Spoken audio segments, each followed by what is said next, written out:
हाँ जी. So today we will do the topic that is elimination of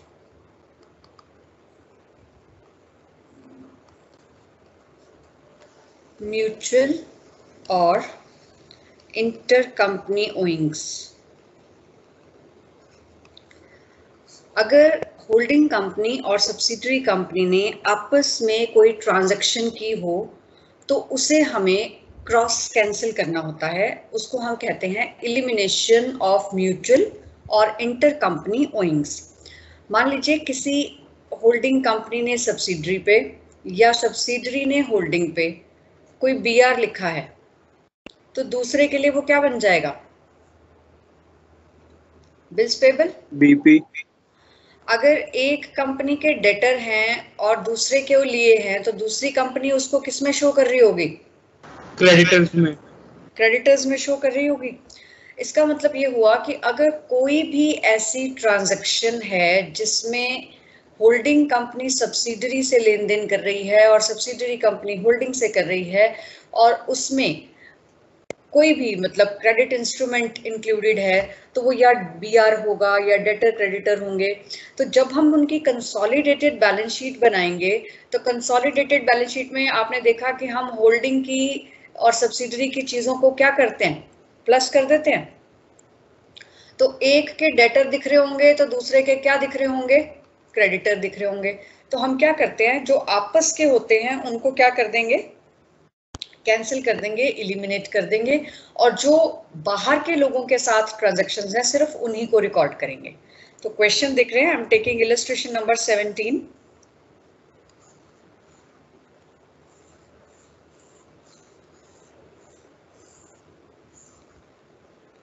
okay, so हमें question दिया हुआ है A limited acquired 90,000 shares of H limited for ₹11,20,000 on 31st August 2015. The balance sheet of A Limited and B Limited as at 31st March 2016 stood as follows. ये आपको balance sheet given है. Equity and liabilities, general reserve, surplus. Then आपको given है balance as on 1st April 2015 and profit for 15 and 16, यानी current year का profit भी आपको balance sheet के अंदर ही गिवन है. देन करंट लायबिलिटीज में बिल्स पेबल हैं, क्रेडिटर्स हैं. असेट्स गिवन है आपको. नॉन करंट असेट्स में fixed assets, plant and machinery, fixtures.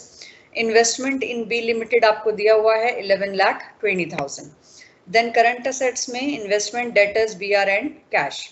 Adjustment में गिवन है there is no change in the balance of general reserve since 31st March 2015. इसका मतलब जनरल रिजर्व जितने भी हैं वो पुराने से चले आ रहे हैं. देन आपको दिया हुआ है on 21 January 2016 A Limited sold to B Limited goods costing ₹36,000 for ₹48,000.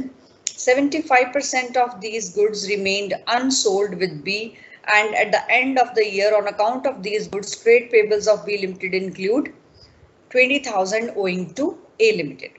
Then लिया हुआ है one of the acceptances of B Limited for ₹60,000 are in favor of A Limited. Out of these receivables, A Limited endorsed 42,000 worth bills of its trade payables. Prepare consolidated balance sheet. तो question जैसे हम पहले start करते हैं हमें वही करना है. हमें क्या क्या निकालना है?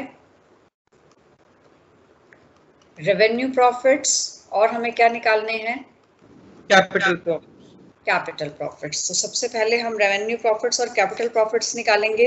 तो आप देखो क्वेश्चन में हमें दिए हुए हैं प्रॉफिट फॉर, ये आपकी 31 मार्च 2016 की बैलेंस शीट है और करंट ईयर के प्रॉफिट्स ये दिए हुए हैं 15 और 16 के, और ये आपको कितने दे रखे हैं? 90,000. तो I am given with my revenue profits, यानी करंट ईयर प्रॉफिट्स मुझे दिए गए हैं. साल में मैंने कितने कमाए? 90,000. अब मुझे देखना है कि मैंने शेयर्स कब एक्वायर किए थे. तो यहाँ पर शेयर्स पहली लाइन में ही दिया हुआ है. A limited acquired 90,000 shares in B limited for ₹11,20,000 on 31st August 2015. तो इसका मतलब क्या हुआ कि अगर मेरा 1 अप्रैल 2015 से सेशन स्टार्ट होता है और 31 मार्च 2016 पे आके खत्म होता है, तो 31 अगस्त 2015 इन बिटवीन आ गई। तो अप्रैल से लेकर अगस्त तक, अप्रैल मई जून जुलाई अगस्त, 5 मंथ्स मेरे कौन से हो गए, प्री एक्विजिशन के हो गए, और 7 मंथ्स कौन से हो गए, पोस्ट एक्विजिशन के। तो इसका मतलब ये जो रेवेन्यू प्रॉफिट्स मुझे 90,000 दिए हुए थे, यहाँ पे मुझे इसको रेवेन्यू नहीं लिखना, मुझे करंट ईयर लिखना है। करंट ईयर प्रॉफिट जो मुझे 90,000 दिए हुए थे, इसका जब मैं 7/12 करूंगी तो वो मेरे रेवेन्यू प्रॉफिट्स निकलेंगे। तो मेरे रेवेन्यू प्रॉफिट्स कितने निकले, 52,500। ये पॉइंट समझ में आया? Yes Yes, ma'am. ma'am. Okay, अब बात करते हैं कैपिटल प्रॉफिट्स की। कैपिटल प्रॉफिट्स निकालने के लिए उन्होंने हमें बताया कि जनरल रिजर्व जो है वो पहले से हैं, हमने उनमें कोई चेंज नहीं किया। तो इसका मतलब जो बैलेंस शीट में जनरल रिजर्व दिए हुए हैं सब्सिडरी कंपनी के 1,80,000, वो कैपिटल नेचर के हैं। फिर मेरे पास बैलेंस शीट में 1 अप्रैल ये वाली डेट का P&L का बैलेंस भी दे रखा है, और वो मुझे दिया हुआ है 22,500। और दूसरा, ये जो रेवेन्यू प्रॉफिट्स में से, करंट ईयर के प्रॉफिट्स में से मैंने प्री एक्विजिशन का शेयर निकाला, वो भी लेना पड़ेगा। तो 90,000 इंटू 5/12, क्योंकि 5 महीने मेरे किस के हैं, प्री एक्विजिशन के हैं। तो 90,000 इंटू 5/12, ये आ गया मेरा 37,500। तो 180, 22,500 एंड 37,500, मेरे पास कितने आ गए कैपिटल प्रॉफिट्स, 2,40,000। यहाँ तक क्लियर हुआ? Yes ma'am. अब मुझे निकालनी है cost of control. So I will calculate cost of control, जिसके लिए मुझे लिखना है वैल्यू ऑफ इन्वेस्टमेंट, जो कि मुझे दे रखी है 11,20,000, माइनस किया मैंने इसमें से paid up value of equity, और इक्विटी थी मेरे पास टोटल कितनी क्वेश्चन में, दैट इज 11,25,000, और एक शेयर था 10,000 रुपए का। तो इसका मतलब मेरे टोटल शेयर हो गए 112500, और मैंने कितनी इन्वेस्टमेंट कर रखी है, investment in B company limited कितने शेयर्स में है, 90,000 शेयर्स में है। ये पहली लाइन में दिया हुआ था मुझे। तो 90,000 डिवाइडेड बाय 11,25,000 इनटू 100, ये मेरे पास परसेंटेज ऑफ शेयर्स आ जाएगी कि कितने शेयर्स हैं। तो यहाँ से जब मैंने शेयर्स की परसेंटेज निकाली, ये मेरी आ रही है 80%। तो पेड अप वैल्यू का 80% मुझे माइनस करना है। 11,25,000 की मेरी कैपिटल थी, उसका 80% निकाल लेंगे, ये आ जाएगा आपके पास 9 लाख। इसके साथ ही आपको माइनस करना होता है share of capital profits of holding company. तो होल्डिंग कंपनी के capital profits, total capital profits थे 2,40,000, इसका 80% निकाल लो, ये आ गया 1,92,000। तो 10,92,000 ये आ गया, और इन्वेस्टमेंट की वैल्यू थी 11,20,000, इसमें से माइनस कर देंगे तो आपकी कॉस्ट ऑफ कंट्रोल आ जाएगी, दैट इज 28,000। यहाँ तक क्लियर है? Yes, ma'am. ओके, तो अब मैं लिख देती हूँ यहाँ पर कि मेरे रेवेन्यू प्रॉफिट से 52,500, कैपिटल प्रॉफिट्स मेरे निकले थे 2,40,000, कॉस्ट ऑफ कंट्रोल मेरी निकल गई 28,000। ये तीन चीजें मेरी निकल चुकी हैं। अब मुझे निकालना है माइनॉरिटी इंटरेस्ट, और फिर उसके बाद जो ये वाली एडजस्टमेंट दे रखी हैं वो आपको करके बतानी है। So I'll write here again cost of control जो हमने अभी निकाली, that is 28,000. Now I will calculate minority interest. Minority interest निकालने के लिए 11,25,000 की पेड अप कैपिटल थी, उसमें माइनॉरिटी का शेयर कितना था, 20%। तो ये आ गया मेरे पास 2,25,000। देन मेरे पास थे कैपिटल प्रॉफिट्स, कैपिटल प्रॉफिट्स थे 2,40,000, इसका 20% निकाल देंगे तो 2,40,000 का 20% आ जाएगा आपके पास 48,000। देन रेवेन्यू प्रॉफिट्स कितने थे टोटल मेरे पास 52,500, इसका 20% निकाल देंगे तो ये आपके पास आ जाएगा माइनॉरिटी इंटरेस्ट 2,83,500। ये लिख देना यहाँ पे, तो आपके पास माइनॉरिटी इंटरेस्ट आ जाएगा। क्लियर है यहाँ तक? Yes ma'am. माइनॉरिटी इंटरेस्ट आ गया 2,83,500। अब मुझे वो एडजस्टमेंट्स करनी है जो मैंने 2 एडजस्टमेंट इंटर कंपनी ओइंग्स की क्वेश्चन में पढ़ी थी। तो देखिए पहली एडजस्टमेंट दे रखी है मुझे कि on 21 January 2016 A limited sold to B limited goods costing ₹36,000 for ₹48,000। 36,000 के गुड्स 48 में भेजी तो बीच में प्रॉफिट कितना हो गया 12,000। और फिर लिखा है 75% of these goods remained unsold with B limited at the end of the year. इसका 75% अभी भी अनसोल्ड है तो वो अनरियलाइज्ड प्रॉफिट हो गया जो मैंने आपको पिछले लेक्चर में करवाया था। तो 12,000 का 75% हो गया 9,000। Now tell me unrealized profit in stock का क्या ट्रीटमेंट बताया था मैंने आपको? एक तो मैम सरप्लस में से माइनस होगा, सरप्लस में से माइनस कर देंगे इसको होल्डिंग कंपनी के प्रॉफिट्स में से, ठीक है। और दूसरा इन्वेंट्री में से इन्वेंट्री या स्टॉक दे रखा होगा उसमें से माइनस होगी। जहां पर हम इन्वेंट्री को टोटल करेंगे होल्डिंग कंपनी की और सब्सिडरी कंपनी की, उसमें से 9,000 को क्या कर देंगे माइनस कर देंगे। तो ये वाली एडजस्टमेंट तो आपने पहले से कर रखी थी, ठीक है।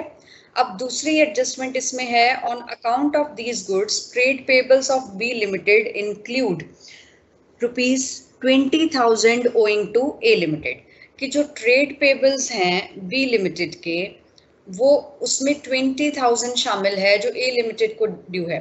तो अब एक के ट्रेड पेबल दूसरे के क्या होंगे? ट्रेड रिसीवेबल ट्रेड रिसीवेबल होंगे या नहीं होंगे? एक के ट्रेड पेबल्स दूसरे के क्या होंगे? ट्रेड रिसीवेबल होंगे।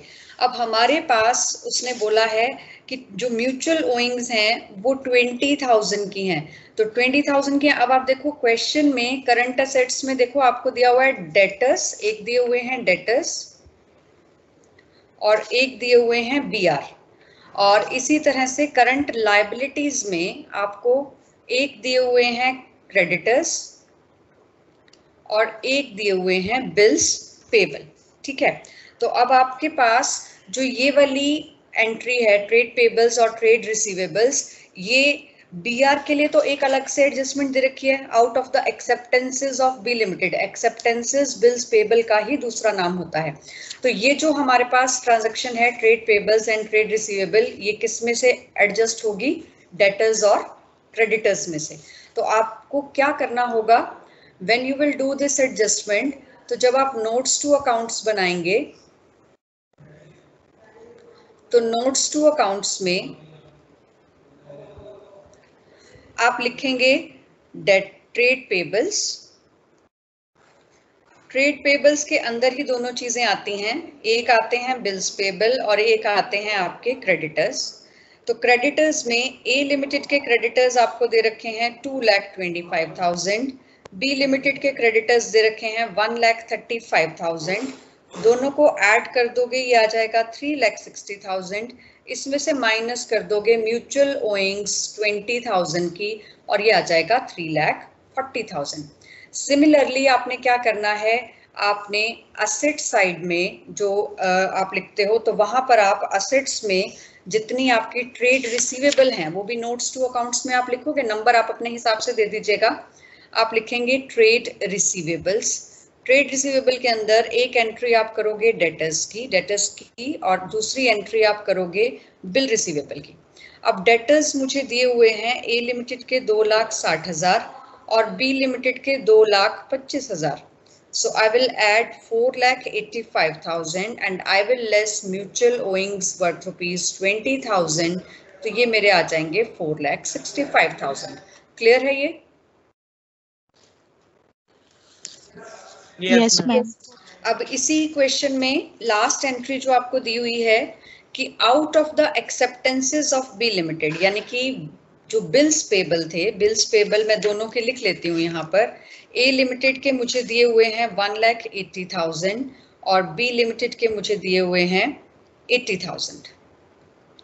और यहाँ बी आर लिख देते हैं हम. बी आर हमें दिए हुए हैं ए लिमिटेड के 2,50,000 और बी लिमिटेड के मुझे दिए हुए हैं 1 लाख. ठीक है, अब क्वेश्चन पढ़ते हैं. तो उसमें लिखा है कि out of the acceptances of B limited 60,000 are accepted in favour of A limited. कि इनमें से 60,000 ए के फेवर में है. तो इसका मतलब इसके बिल्स पेबल इसके दूसरी कंपनी के क्या बन गए? बी आर बन गए. और फिर इसमें से क्या लिखा है कि out of these receivables A limited को ये रिसीव होने थे 60,000. ए लिमिटेड ने क्या किया? एंडोर्स कर दिए 42,000 worth bills to its trade payables. इन्होंने 40,000 अपने ट्रेड पेबल्स किसी और को दे दिए. तो जब इन्होंने 42,000 किसी और को दे दिए तो टोटल थे 60,000. 60 में से 42 किसी और को दे दिए तो म्यूचुअल कितने रह गए? 18,000. म्यूचुअल ट्रांजैक्शन तो सिर्फ 18,000 की रह गई ना. तो इन दोनों के टोटल में से हमें कितना माइनस करना होगा? 18,000. तो इसका टोटल करेंगे, ये है 2,60,000 माइनस कर दोगे इसमें से 18,000. Similarly 3,50,000 minus 18,000. और जब आप कंसोलिडेटेड बैलेंस शीट बनाओगे तो उसमें नोट्स टू अकाउंट्स में से ये वाली जो फिगर्स आएंगी आप इनको नोट डाउन करोगे. समझ में आया कि नहीं? Yes, ma'am. Yes, ma'am. Okay.